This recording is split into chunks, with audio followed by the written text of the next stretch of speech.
नमस्कार बंधुरा welcome back to बेंगुली हेसेल। बंधुरा आज आमी आपनादेर साथे शेयर करते चलेछि पेपर एकटी दारुण स्वादेर चिंगड़ी माछ दिए पेपर रेसिपि। एटी किन्तु भात रुटी लुचिर साथे असाधारण खेते लागे। बंधुरा एई धरनेर रेसिपि आपनारा जदि देखे निते चान ताहले आमार एई पुरो भिडियोटी देखबेन, ताहले आपनारा बुझते पारबेन किभाबे आमी एई रेसिपिटी तैरि करछि।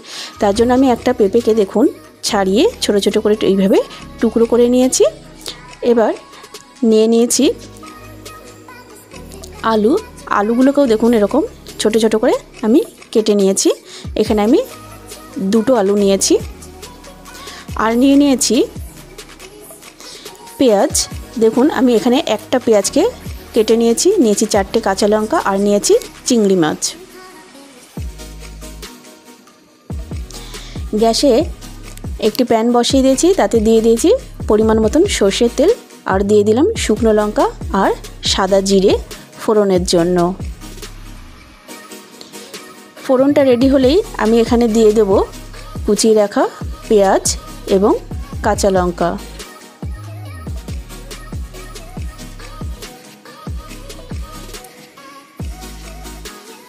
বন্ধুরা পেঁয়াজ এবং কাঁচা লঙ্কাকে খুব বেশি লাল করে ভাজার প্রয়োজন নেই, আমি জাস্ট হালকা একটু নাড়াচাড়া করে নিয়েই আমি এখানে চিংড়ি মাছগুলোকে দিয়ে দেব।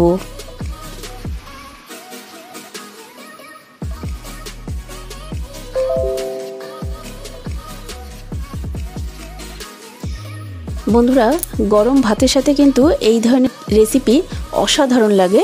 আপনারা বাড়িতে এইভাবে ট্রাই করে দেখবেন, আশা করি আপনাদেরও ভীষণ ভালো লাগবে। তো দেখুন বন্ধুরা পেঁয়াজটা এখানে ভাজা হয়ে গেছে। আমি এবার এখানে চিংড়ি মাছগুলোকে দিয়ে দিচ্ছি। চিংড়ি মাছগুলো দিয়েও আমি খুব কিন্তু লাল করে ভাজবো না, হালকা একটু ভেজে নেব। এবার তার জন্য আমি এখানে দিয়ে দিচ্ছি নুন আর দিয়ে দেব হলুদের গুঁড়ো।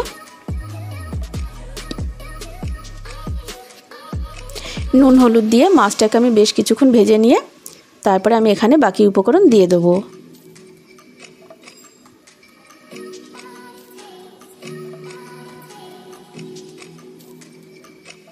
আমি কিন্তু এখানে মাছগুলোকে ভেজে তুলে নেব না, এর মধ্যেই আমি পেঁপে এবং আলুগুলোকে দিয়ে দেব।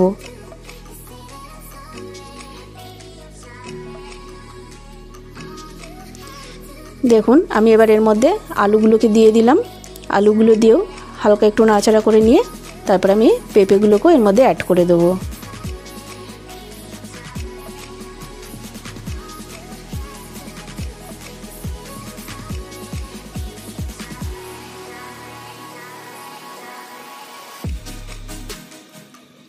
পেঁপেগুলোকেও দিয়ে দিলাম, দিয়ে আবারও সমস্ত উপকরণ খুব ভালোভাবে মিশিয়ে নেব।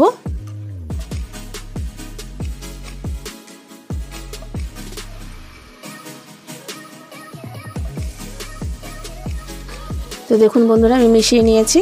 এবার আমি এখানে দিয়ে দিচ্ছি জিরের গুঁড়ো,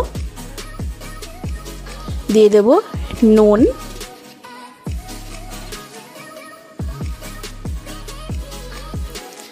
দিয়ে দেব গোলমরিচের গুঁড়ো, দিয়ে দেব লঙ্কার গুঁড়ো,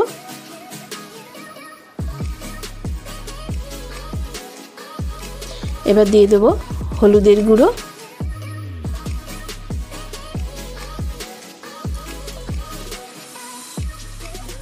ব্যাস এবার সমস্ত উপকরণগুলোকে ভালোভাবে মিশিয়ে নেব।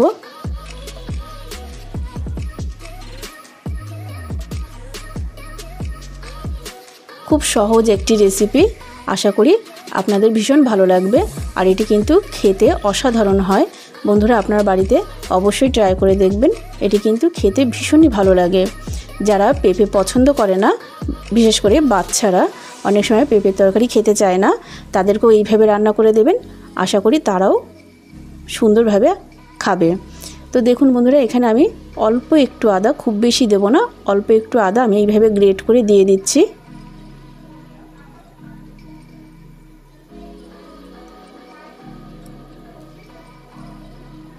দেখুন আমি অল্প একটু আদা এখানে গ্রেট করে দিয়ে দিলাম।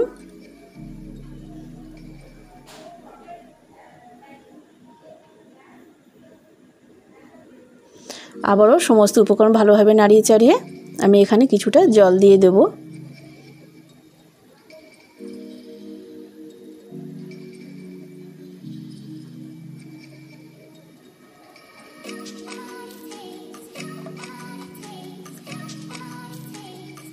এখানে কিন্তু খুব বেশি মশলাপাতির প্রয়োজন হয় না, অল্প মশলাপাতিতেই খুব সুন্দর একটি রেসিপি তৈরি হয়ে যায়।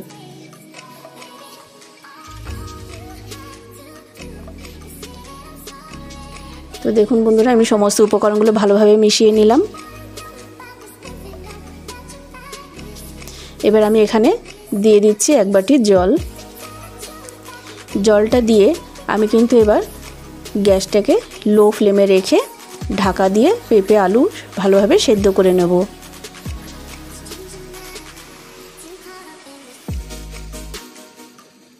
আমি কিন্তু এখানে খুব বেশি জল ইউজ করিনি। দেখুন আমি লো ফ্লেমে রেখে দিয়েছিলাম, রেখে সুন্দরভাবে পেঁপে আর আলু সেদ্ধ হয়ে গেছে। এখনও কিন্তু এখানে জল রয়েছে কিছুটা। আমি এবার এটা গ্যাসের ফ্লেমটাকে বাড়িয়ে দিয়ে আমি এবার এই জলটাকে শুকিয়ে নেব। তো দেখুন বন্ধুরা, এইভাবে নাড়াচাড়া করে নিচ্ছি। একভাবে নাড়াতে নাড়াতে জলটা খুব তাড়াতাড়ি এখন শুকিয়ে যাবে, যেহেতু আমি ঢাকাটা খুলে দিয়েছি। তো আমি একটুখানি পেঁপেগুলোকে দেখুন এইভাবে গালিয়ে নেওয়ার চেষ্টা করছি, তাতে তরকারিটা একটু মাখো মাখো হবে। এবার আমি এখানে খুবই সামান্য একটু গরম মশলার গুঁড়ো দিয়ে দিলাম।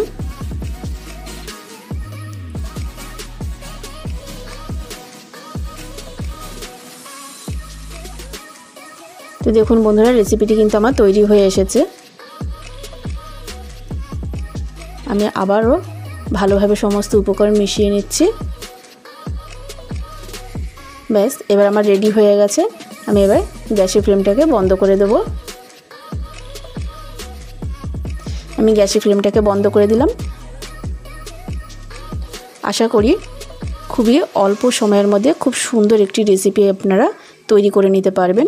তাহলে দেখুন বন্ধুরা কত সুন্দর হয়েছে এটি। তাহলে আপনারাও বাড়িতে এইভাবে ট্রাই করে দেখবেন। আর আমার এই রেসিপি যদি আপনাদের ভালো লেগে থাকে অবশ্যই লাইক, শেয়ার এবং কমেন্টের মাধ্যমে আমাকে জানাবেন আপনাদের কেমন লাগলো। আর আমাকে একটু বেশি বেশি করে সাপোর্ট করবেন, শেয়ার করবেন। তাহলে বন্ধুরা আজকে এই পর্যন্তই। আবারও চলে আসব পরবর্তী কোনো নতুন নতুন ভিডিও নিয়ে। আপনারা ভালো থাকবেন, সুস্থ থাকবেন। আর পুরো ভিডিওটি দেখার জন্য অসংখ্য অসংখ্য ধন্যবাদ।